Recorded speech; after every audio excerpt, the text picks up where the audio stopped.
శ్రీ మహర్షి గారి జీవిత చరిత్రలో చివరి రోజులు మహానిర్వాణము అనేది చూద్దాము. 1948 సంవత్సరపు చివరి రోజుల్లో భగవాన్ల మోచేతి క్రింద భాగమునందు ఒక బఠానీ గింజ ప్రమాణంలో చిన్న కురుపు లేవడం గుర్తించారు. రానది బాగా పెరిగి తాకితే నొప్పి కలిగించేదిగా తయారైంది. ఫిబ్రవరి 1949 నాటికి అది నిమ్మకాయంత పెద్ద కురుపుగా మారింది. ఆశ్రమ వైద్యశాల డాక్టరు దాన్ని శస్త్రచికిత్స ద్వారా తీసివేసిన తర్వాత 10 రోజులకి ఆ పుండు మానింది. మాతృభూతేశ్వర ఆలయ మహాకుంభాభిషేకం మార్చిలో జరిగింది. అంతవరకు భగవాన్ ఆరోగ్యం బాగానే ఉన్నట్లు కనిపించింది. ఆ ఉత్సవం ముగిసిన వెంటనే ఆపరేషన్ చేసిన ఎడమ చేతి క్రింది భాగం స్థలము మీద ఆ కురుపు తిరిగి లేచింది. గొప్ప శస్త్రచికిత్స శాస్త్రజ్ఞులు మద్రాసు నుండి వచ్చి పరీక్ష చేసి క్యాన్సర్ ఉందేమోనని అనుమానించి తిరిగి దాన్ని శస్త్రచికిత్స ద్వారా మార్చి 27న తీసివేశారు.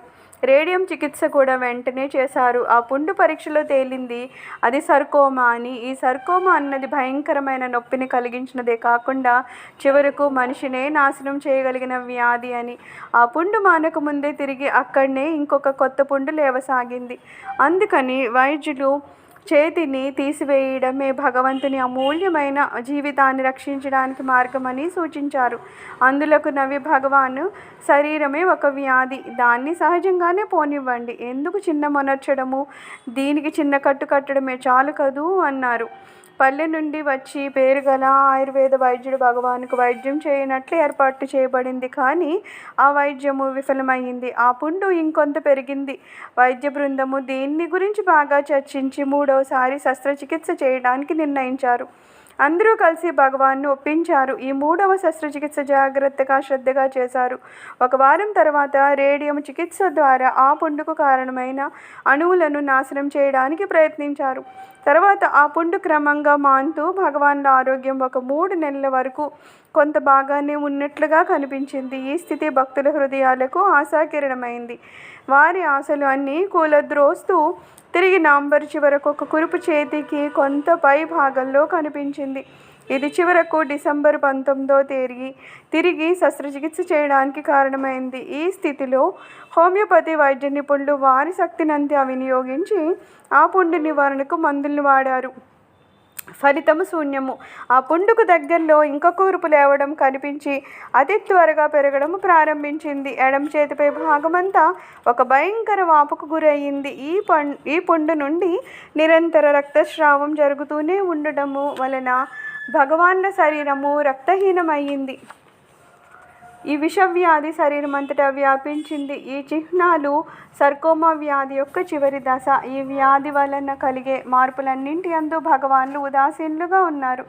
ఏ విధమైన చికిత్సకు వారు ఉత్సాహం చూపలేదు. కానీ ఎప్పుడెప్పుడు ఆశ్రమస్తులు చికిత్స చేయ నిర్ణయించారో అప్పుడు భగవాన్లు అంగీకరించడము భక్తులను తృప్తిపరచడానికే కానీ తన ఆరోగ్యానికే కాదు. వారు తరచూ జరుగుతున్న సంఘటనలను సాక్షిగా చూడమని బోధించేవారు. అందుకు తగినట్లుగా వారి ఇప్పటి ప్రవర్తన స్పష్టీకరించింది. భక్తుల అన్ని విధాల ఆశలు నశించి ఏ వైద్యము తిరిగి ఈ పరిస్థితిలో ఉపయోగపడుతుందో తెలియని స్థితిలో భగవాన్లని ఏది మంచిది అని అడిగారు. అందులకు భగవాన్లు నవ్వుతూ, నేనెప్పుడైనా చికిత్స చేయమని అడిగానా? నా కోసమే మీరు ఆ వైద్యము ఈ వైద్యము అని నిర్ణయిస్తున్నారు. ఇప్పుడు కూడా మీరే నిర్ణయించుకోండి. నిజంగా మీరు నన్ను అడిగినట్లయితే మొదట నేను చెప్పినట్లు దీనికి వైద్య చికిత్స అవసరమే లేదు, జరగనున్నట్లే జరగని అన్నారు.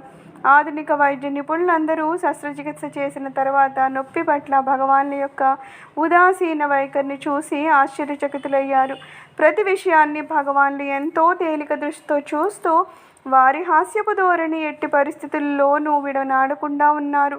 భక్తుల యొక్క వైద్యుల యొక్క ఆతురత ఎంతో ఎక్కువగా ఉన్న సమయాల్లోనూ భగవాన్ల యొక్క హాస్య పలుకులు వారికి నవ్వు తెప్పించేది. ఆగస్టులో శస్త్రచికిత్స జరిగిన కొన్ని గంటల తర్వాత భగవాన్లు భక్తులకు దర్శనమివ్వడానికి నిర్ణయించారు. వారు ఎప్పటి వల్లనే ప్రశాంతంగా నవ్వుతూ కనిపించారు. వైద్యులు అటు బయలుదేరగానే భగవాన్ హాల్ చేరారు. ప్రశ్నించినందుకు వారు వైద్యశాలలో నేనుంటే ఇతర రోగులకు ఎంతో ఇబ్బంది కదా అని జవాబు చెప్పారు.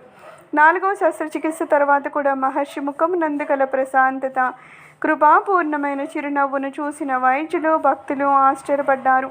వారి ముఖమునందు ఏ రకమైన బాధ గుర్తులు కనిపించేవి కావు.